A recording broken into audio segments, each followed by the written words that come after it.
con la universalización del seguro social, lo que hacemos efectivamente es colocar el tema de la salud en el centro del desarrollo del país. Es así de trascendente.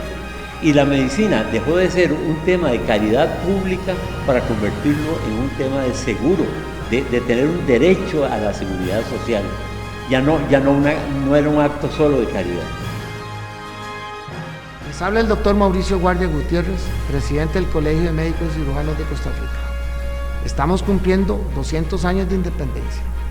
De la mano se teje la historia de nuestra medicina.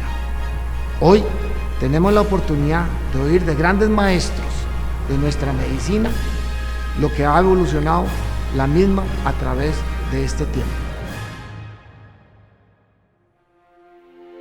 La situación de la atención médica en nuestro país es una serie de hechos importantes que se han ido sucediendo al cabo de los años.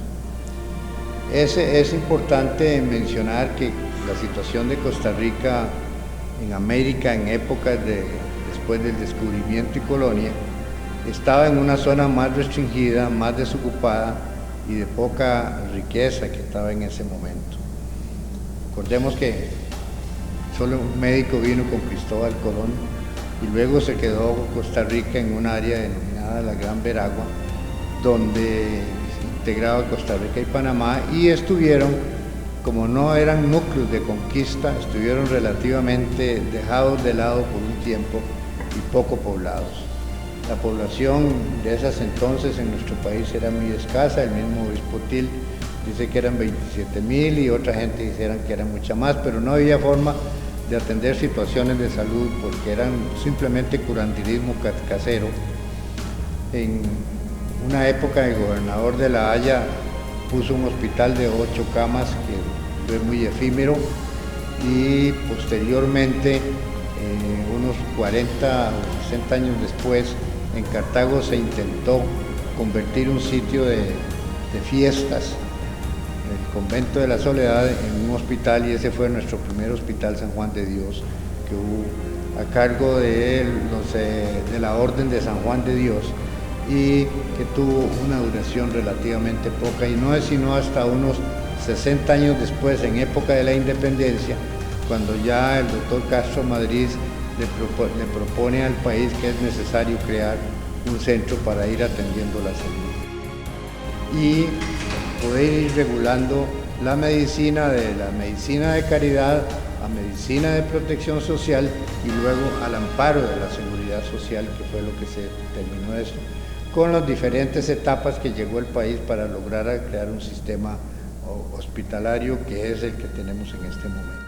Era una Costa Rica muy pobre, una Costa Rica llena de enfermedades parasitarias, de anemia, con una mortalidad infantil muy alta, con una mortalidad materna muy alta. De manera que el hito fundamental en el desarrollo de la medicina lo marca la creación de la Caja Costarricense del Seguro Social, y que a partir de entonces Costa Rica adquiere el nivel de seguridad social que tenía Europa, que tenía Chile, que tenía Argentina, los países más desarrollados de América Latina y por supuesto del resto del mundo. Y a partir de ese momento, sin duda alguna, empieza a haber un crecimiento en todos los sentidos del quehacer de la medicina. Muchísimos más médicos, muchísimas más enfermeras, muchísimos más microbiólogos, trabajadores sociales, y fue creciendo muy lentamente al inicio porque teníamos topes de contribución, ¿verdad? Pero llegó un momento en que se rompen los topes de esa contribución y por supuesto que entonces el desarrollo es gigantesco. Para que este logro sea cierto, sea consistente, dos cosas muy importantes. Uno es la creación de la Escuela de Medicina, porque iba a requerir muchísimas más personas estudiando medicina. Por otro lado, el desarrollo de la enfermería, sin duda alguna, ya existía un colegio de enfermería, ya existía una escuela de enfermería, y estos empezaron a producir una gran cantidad de ese personal fundamental que es la enfermera y el auxiliar de enfermería. Pero igualmente en las otras disciplinas del quehacer de la medicina, ¿verdad? Como decía, en laboratorio, ¿verdad? En odontología, etc.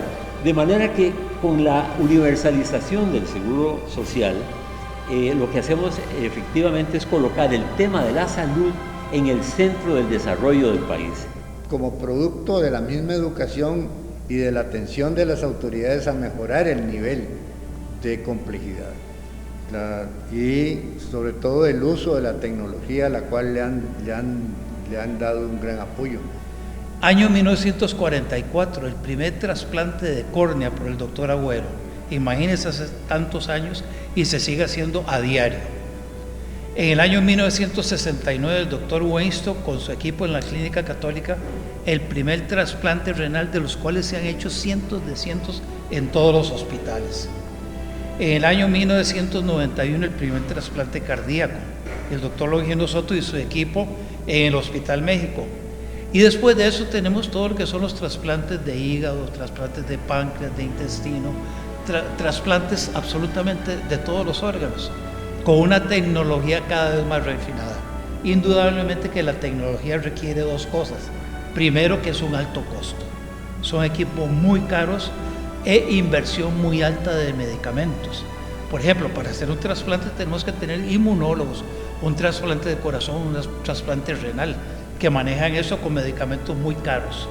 Y en segundo lugar, tiene que tener una tecnología y un entrenamiento adecuado.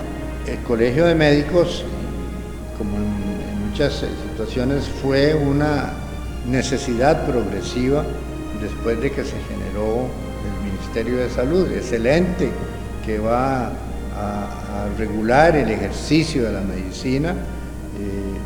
Fue precedido de entes que tenían en América que se denominaban el protomedicato. En 1857, Juanito Mora crea el protomedicato, que tenía como función, primero, hacer los exámenes de incorporación para los médicos que venían a ejercer a Costa Rica, y fungía también como un tipo de policía médica y cuidaba la salud pública. Este protomedicato estuvo así hasta 1895, que se varió porque ya iba como perdiendo la importancia que tenía, y se hizo la Facultad de Medicina, Cirugía y Farmacia, pero no era una entidad académica, era una entidad gremial que continuaba haciendo exámenes y vigilando la salud de los costarricenses. Fue en 1940 cuando se creó la Universidad de Costa Rica.